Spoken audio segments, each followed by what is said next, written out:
Olá, tudo bem? Eu espero que sim. Que bom ter você aqui de novo para a gente começar mais uma devocional. Hoje falando sobre o sábado, o dia depois da morte de Jesus. Hoje nós vamos então ver um pouquinho sobre o que acontece nesse dia. De fato, esse é um dia que a Bíblia não fala praticamente nada sobre o que aconteceu com os discípulos de Jesus, mesmo porque os discípulos eram judeus e os judeus guardavam o sábado. Mas ainda assim, há alguns detalhes que o Evangelho de Mateus nos explica sobre o que aconteceu nesse dia. Eu quero convidar você, se você puder e quiser, abrir a sua Bíblia em Mateus capítulo 27. Evangelho de Mateus capítulo 27. Antes de nós entrarmos aqui no texto, eu queria só explicar um detalhe para você, muito importante. Jesus havia dito que se ele morresse, ao terceiro dia ele ressuscitaria. E nós vemos então que ele de fato morre na sexta-feira, 3 horas da tarde. Ele vai ser sepultado na tarde de sexta-feira e no domingo ele ressuscitará, no domingo logo pela manhã. Jesus ele não fica 3 dias de 24 horas morto, mas ele fica ao longo de 3 dias. A sexta-feira já conta como um primeiro dia, o sábado, um segundo dia, e o domingo, por mais que ele tenha ressuscitado logo no início do dia, lá por volta de umas 5, 6 horas da manhã, ainda assim, no domingo, ele também permaneceu por algumas horas morto e ressuscita durante o terceiro dia, que seria o domingo. Então, quando Jesus disse que ele ficaria morto 3 dias, ele não está falando 24 horas, mas ao longo de 3 dias. Sexta-feira já é um dia, sábado é outro dia e domingo o terceiro dia, ok? Bom, dito isso, Mateus capítulo 27, versículo 61 diz para nós que na sexta-feira, o corpo de Jesus então logo depois de ser morto, foi entregue a um homem chamado José de Arimateia. Nós não sabemos praticamente nada desse homem, apenas que era um homem importante entre os judeus, um homem rico e um discípulo de Jesus. Para mim isso já basta, porque por mais que a gente não saiba muito sobre ele, nós vemos que no momento em que Jesus foi abandonado por todos os seus discípulos, ele não foi abandonado por Deus. Deus deixou um homem ali que era um discípulo de Jesus, que não é famoso, não é popular, mas um homem que nos bastidores foi usado por Deus, inclusive, para cuidar do corpo de Jesus mesmo após a sua morte. Mas o fato é que então esse José de Arimateia, ao longo da tarde de sexta-feira, prepara o corpo de Jesus, enterra o corpo de Jesus, coloca o corpo de Jesus dentro de uma pedra, em uma montanha, ali em Jerusalém, e coloca uma rocha na frente para lacrar o túmulo, para fechar o túmulo. Ah, Versículo 61 diz para nós, capítulo 27, Maria Madalena e a outra Maria estavam assentadas ali, em frente ao sepulcro. Então, ainda no sábado, essas mulheres foram atrás, viram onde os soldados levaram o corpo, onde o corpo fora colocado, e ficaram ali sentadas vendo o corpo, vendo o local do sepulcro de Jesus.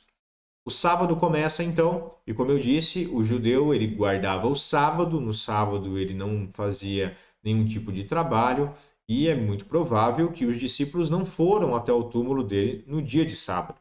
Eles vão para lá, ou melhor, as mulheres vão até o túmulo no início da manhã de domingo, quando elas vão encontrar então o milagre já acontecido. Mas no sábado, por mais que os discípulos não tenham feito nada, e por mais que tudo tenha permanecido em silêncio, eles estavam aguardando o que iria acontecer, talvez alguns deles aguardando para ver se de fato Jesus ressuscitaria, mas a maioria deles provavelmente confusos, tentando entender tudo o que havia acontecido, depois de andar com Jesus quase 4 anos, e agora o abandonaram e ele morreu, e o que seria deles? No dia do sábado, Mateus nos narra, a partir do versículo 62, um fato muito interessante. Ele vai mostrar para nós não o que os discípulos fizeram, mas o que a liderança de Israel fez, os líderes religiosos fizeram. Mateus provavelmente teve acesso a essas informações porque ele era, no passado, um publicano. Ele era um cobrador de impostos. Ele era amigo de muitos homens importantes de Israel e essas informações, então, de algum modo, chegaram até ele. Versículo 62 de Mateus 27. No dia seguinte, isto é, no sábado, os chefes dos sacerdotes e os fariseus dirigiram-se a Pilatos e disseram, então, a liderança religiosa de Israel: Senhor, lembramos que enquanto ainda estava vivo, aquele impostor disse: Depois de 3 dias ressuscitarei. Eles agora estavam se lembrando que Jesus havia dito que ressuscitaria. E eles estavam com medo que isso acontecesse. Ordena, pois, que o sepulcro dele seja guardado até o terceiro dia, para que não venham seus discípulos e, roubando o corpo, digam ao povo que ele ressuscitou dentre os mortos. Este último engano será pior do que o primeiro. Então, qual que é a ideia deles? Eles se lembraram do que Jesus havia dito, que ressuscitaria ao terceiro dia, e eles estavam com medo que Jesus ressuscitasse. E aí isso seria muito pior, porque a despeito de todos os milagres que ele já havia feito, andado sobre as águas, multiplicado pão, curado pessoas, ressuscitado mortos, ele, auto-ressuscitar, seria um milagre que nunca nenhum profeta do passado havia feito. Então isso seria muito pior para eles. E o medo deles era também que, mesmo que ele não ressuscite, vai que os seus discípulos roubem o corpo e espalhem por aí que ele ressuscitou. Então eles estavam a todo custo tentando boicotar, impedir, atrapalhar os planos de Jesus, a ressurreição de Jesus. Olha que absurdo. Bom, eles pedem a Pilatos então soldados para guardar o túmulo, para que ninguém se aproximasse daquele local. Versículo 65. Levem um destacamento, respondeu Pilatos. Um destacamento era um grupo grande de soldados, no mínimo 10 soldados, mas muitas vezes mais do que isso. Podem ir e mantenham o sepulcro em segurança como acharem melhor. Eles foram e armaram um esquema de segurança no sepulcro.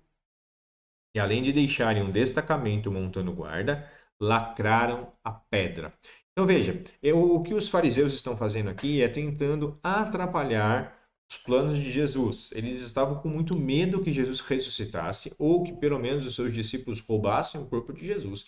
E eles tentam frustrar os planos de Jesus. Eles colocam um destacamento de soldados ali, muitos soldados, guardando aquele local, aquela pedra, e eles colocam um lacre. Isso é muito importante. Isso é um detalhe que não pode passar em branco. O lacre era algo inviolável. Naqueles dias, se alguém quebrasse, né, estourasse um lacre real, essa pessoa pagaria com a própria vida.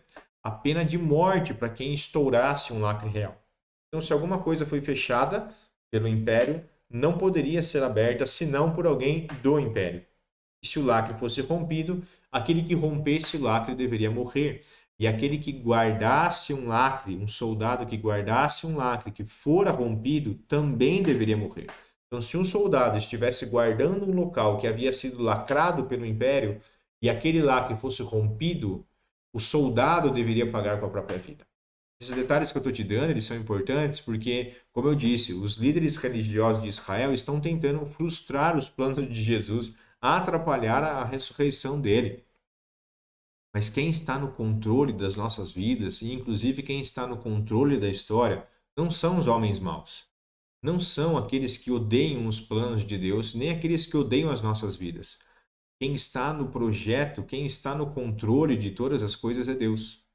Quando eu olho para essa história, quando eu olho para esse texto aqui que a gente acabou de ler, eu me lembro muito de Gênesis capítulo 50, versículo 20, da história de José, lá do Egito. Talvez você se lembre dessa história.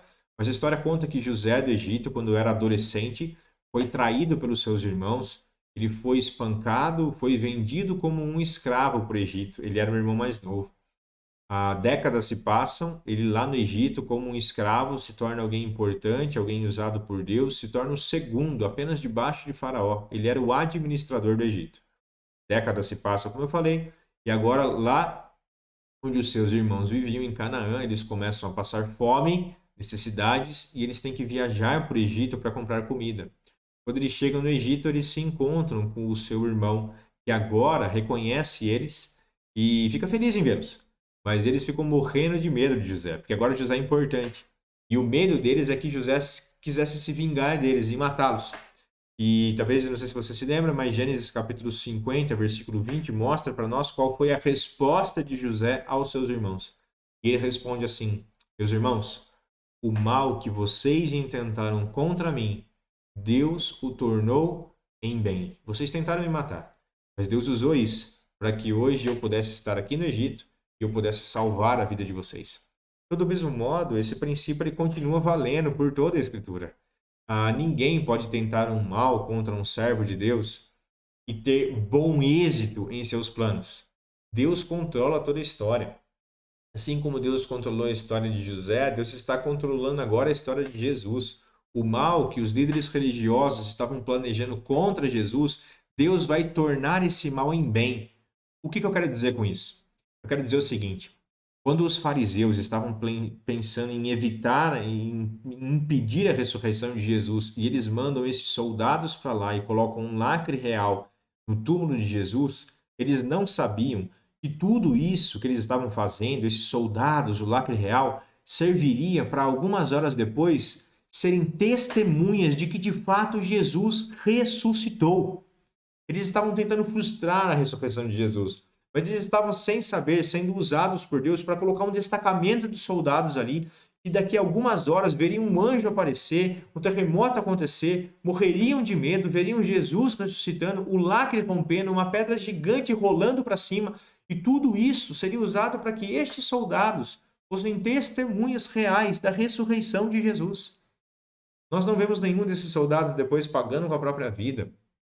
Tudo isso nos mostra que estes homens foram colocados ali por homens maus que estavam planejando evitar a ressurreição de Jesus, atrapalhar que essa notícia viesse a público e acontecesse, mas é justamente isso que vai acontecer. Esses soldados eles vão testemunhar daqui a algumas horas a ressurreição de Jesus. E eles vão ser a prova incontestável que os discípulos não roubaram o corpo de Jesus.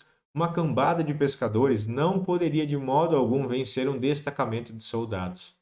Então, o que os fariseus tentaram fazer, o plano deles foi usado por Deus para provar que de fato o corpo de Jesus não foi roubado por um grupo de pescadores, pelo contrário, ele ressuscitou sim. E estes soldados estavam ali para provar isso.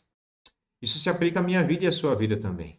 Porque quando nós passamos por momentos de dificuldade, até mesmo momentos de aparente silêncio da parte de Deus, onde a gente não sabe o que está acontecendo, nem que rumo a nossa vida vai tomar, ou qual solução o nosso problema terá, nós podemos nos lembrar ainda assim que em momentos de aparente silêncio, Deus continua agindo. Ele tem o controle da história, ele tem o controle das situações, ele tem o controle das nossas vidas, e nada foge aos seus planos. Mesmo quando alguém tenta nos prejudicar, Deus ainda tem poder para usar aquele mal para o nosso bem. Afinal, todas as coisas cooperam para o bem daqueles que amam a Deus, daqueles que foram chamados segundo o seu propósito. Romanos capítulo 8 nos ensina isso. Então, por mais difícil que uma situação seja, podemos saber que Deus ainda usa essa situação para nos lapidar, para nos moldar, para nos transformar, ou mesmo para nos usar na vida de outras pessoas, para que a glória dele seja manifestada. Assim, no dia de sábado, por mais que aparente para nós que nada aconteceu, algo muito importante estava acontecendo. Deus estava preparando as testemunhas para visualizarem e testemunharem, testificarem a real ressurreição do seu filho. Isso vai acontecer dentro de algumas horas amanhã, no domingo, quando nós então encerraremos essa semana de devocional, nós veremos como foi aí o dia da ressurreição. Jesus Cristo morreu, foi sepultado, mas ao terceiro dia ele ressuscitou e havia muitas testemunhas ali para provar isso, tá bom? Eu espero que Deus esteja usando esse tempo e a palavra dele para abençoar a sua vida. Que Deus continue também conduzindo a sua história, sempre debaixo da bênção dele e da soberania dele. Afinal de contas, ele cuida da história do seu filho Jesus aqui na terra e ele cuida da história de todos aqueles que são filhos dele, todos aqueles que o amam também. Que Deus te abençoe e até amanhã, se assim Deus permitir. Até lá.